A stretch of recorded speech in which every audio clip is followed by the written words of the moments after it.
नमस्कार दोस्तों। राजकीय स्नातकोत्तर महाविद्यालय प्रतापगढ़ के इतिहास विभाग में मैं डॉक्टर आसिफ हुसैन आप सबका स्वागत करता हूं। दोस्तों, हमने इससे पहले वाले वीडियो में विजयनगर साम्राज्य के विभिन्न राजवंशों के बारे में अध्ययन किया था।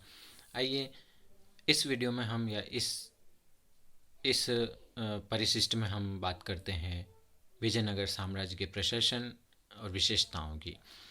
विजयनगर साम्राज्य का प्रशासन। विजयनगर साम्राज्य में राजा को राय कहा जाता था। राजा के चयन में मंत्रियों व नायकों की महत्वपूर्ण भूमिका होती थी। राज्याभिषेक के समय राजा को प्रजापालन निष्ठा की शपथ लेनी पड़ती थी।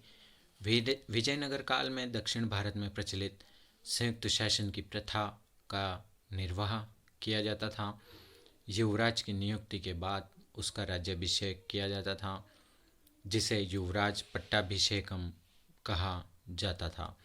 राजा को शासन में सलाह देने के लिए राज परिषद होती थी। राज परिषद राजा की शक्ति पर नियंत्रण रखने का सबसे शक्तिशाली माध्यम था। राज परिषद में प्रांतों को नायक, सामंत, प्रमुख धर्माचार्यों, विद्वानों, व्यापारियों, संगीतकारों, कलाकारों तथा विदेशी राज्य के राजदूतों को भी शामिल किया जाता था। राज परिषद के बाद केंद्र में मंत्रिपरिषद होती थी। यह शासन संचालन की सबसे महत्वपूर्ण संस्था थी। इसके सदस्यों की संख्या 20 थी। परिषद या मंत्रिपरिषद के अध्यक्ष को सभा नायक कहा जाता था। विद्वान, राजनीति में निपुण 50 से 70 वर्ष की आयु वाले व्यक्ति ही इस परिषद के सदस्य हो सकते थे। मंत्रिपरिषद की सभा वेंकट विलास मंडप नामक सभागार में होती थी। विजयनगर काल में उच्च श्रेणी के अधिकारियों को दंड नायक कहा जाता था। राजा व युवराज के बाद केंद्र का सबसे प्रमुख अधिकारी प्रधानी होता था, जो मंत्रिपरिषद का प्रमुख अधिकारी होता था। रायसम अर्थात सचिव राजा के मौखिक आदेशों को लिखता था। कर्णिरम नामक लेखाधिकारी होता था। प्रांतीय प्रशासन। प्रशासन की सुविधा के लिए विजयनगर साम्राज्य को अनेक राज्यों अथवा प्रांतों में विभाजित किया गया था। प्रांतों को मंडल, मंडल को वलनाडु, वलनाडु को नाडु में विभाजित किया गया था। प्रशासन की सबसे छोटी इकाई ग्राम अथवा उर होती थी। प्रांतों में सामान्यतः राज परिवार के व्यक्तियों को ही गवर्नर के रूप में नियुक्त किया जाता था। योग्य एवं अनुभवी दंड नायकों को भी गवर्नर नियुक्त किया जाता था।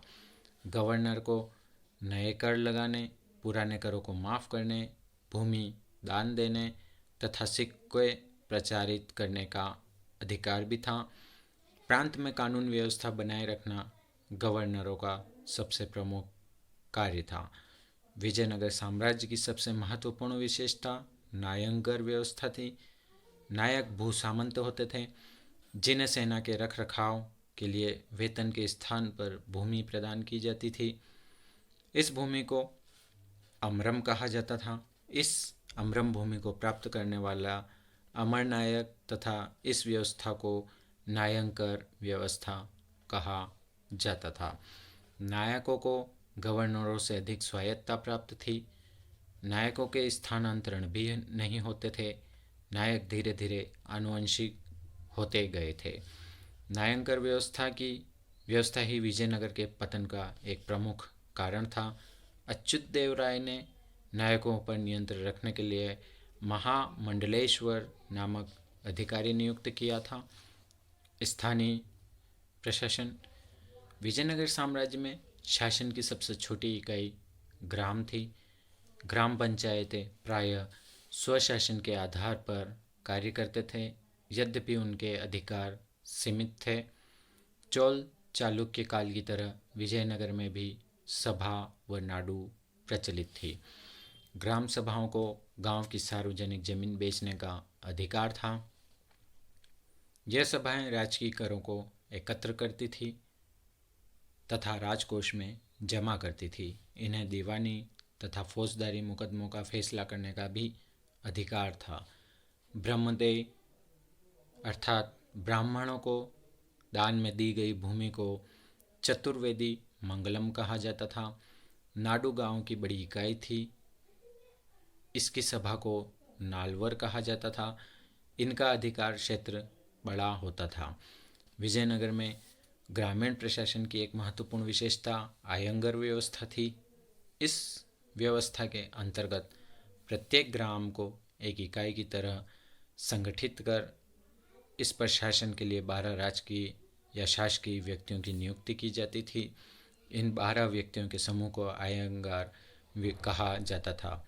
आयंगारों के पद आनुवंशिक होते थे। अपने क्षेत्र में शांति व्यवस्था बनाए रखना इनका प्रमुख कार्य होता था। राजस्व प्रशासन इस समय विजयनगर काल में भूमि सिंचाई युक्त या सूखी भूमि के रूप में वर्गीकृत थी। भू राजस्व का निर्धारण भूमि की उत्पादकता तथा उसकी स्थिति के अनुसार किया जाता था। भू राजस्व उपज का 1/6 भाग होता था। इस समय विवाह कर भी लिया जाता था, जो वर तथा कन्या दोनों पक्ष से वसूल किया जाता था। विधवा विवाह पर विवाह कर नहीं लिया जाता था। खेती में लगे मजदूर कुद्दी कहलाते थे। भूमि के क्रय विक्रय के साथ कृषक मजदूर भी हस्तांतरित होते रहते थे। सिंचाई के साधनों के विकास करने वाले को राज्य कर मुक्त भूमि प्रदान करता था। ऐसे व्यक्ति जिनकी मृत्यु बिना वारिस के हो जाती थी तो उसकी संपत्ति सिंचाई के साधनों के लिए उपयोग में लाई जाती थी। विजयनगर की मुद्रा पैगोड़ा थी, जबकि बहमनी साम्राज्य की मुद्रा हूण थी। विजयनगर का सर्वाधिक प्रसिद्ध सिक्का वराहा था, जो सोने का होता था। इसे विदेशी यात्रियों ने हूण, पैगोड़ा आदि के रूप में भी उल्लेखित किया है। विजयनगर साम्राज्य का सामाजिक जीवन। विजयनगर साम्राज्य भारतीय इतिहास का अंतिम साम्राज्य था, जो वर्णाश्रम व्यवस्था पर आधारित सामाजिक संरचना को सुरक्षित रखना अपना कर्तव्य समझता था। इस समय समाज 4 वर्णों में विभाजित था। समाज में सर्वोच्च स्थान ब्राह्मणों का था, किंतु दूसरे वर्ण क्षत्रिय के संबंध में कोई जानकारी प्राप्त नहीं होती है। मध्यम वर्ग में चट्टी नामक समूह विशेष उल्लेखनीय है। अधिकांश व्यापारी इसी वर्ग में आते थे। चट्टी बहुत अच्छे लिपिक एवं कार्यों में दक्ष होते थे। दस्तकार वर्ग के लोगों को वीर पांचाल कहा जाता था। इस काल में उत्तर भारत में बड़ी संख्या में लोग दक्षिण भारत में आकर बस गए। इन्हें बड़वा कहा जाता था। विजयनगर साम्राज्य में दास प्रथा भी प्रचलित थी। मनुष्यों के क्रय विक्रय को बेस वग कहा जाता था। विजयनगर साम्राज्य में स्त्रियों की दशा सम्मानजनक थी। स्त्रियां मल्ल योद्धा, ज्योतिषी, अंगरक्षिकाएँ, लेखाधिकारी, संगीतकार आदि होती थीं। संपूर्ण भारतीय इतिहास में विजयनगर साम्राज्य ही एकमात्र साम्राज्य था जिसने बड़ी संख्या में स्त्रियों को विभिन्न राजकीय पदों पर नियुक्त किया था। मंदिरों में पूजा के लिए देवदासियां होती थी। इन्हें आजीविका के लिए नियमित वेतन अथवा भूमि दी जाती थी। विजयनगर साम्राज्य में गणिकाओं अर्थात वेश्याओं का समाज में महत्वपूर्ण स्थान था। समकालीन साहित्य में चारों वर्णों के साथ गणिकाओं का उल्लेख भी मिलता है। समाज में पर्दा प्रथा, विधवा विवाह, सती प्रथा प्रचलित थी। सती प्रथा यद्यपि स्वैच्छिक थी। युद्ध में वीरता दिखाने वाले व्यक्तियों को गढ़वेंद्र अर्थात पैर में पहने जाने वाला एक आभूषण प्रदान किया जाता था, जो वीरता का प्रतीक माना जाता था। विजयनगर की राजभाषा तेलुगु थी, जबकि बहमनी साम्राज्य की राजभाषा मराठी थी। मठ, अग्रहार, मंदिर शिक्षा के केंद्र थे। विजयनगर काल में साहित्य के क्षेत्र में भी विशेष प्रगति हुई थी।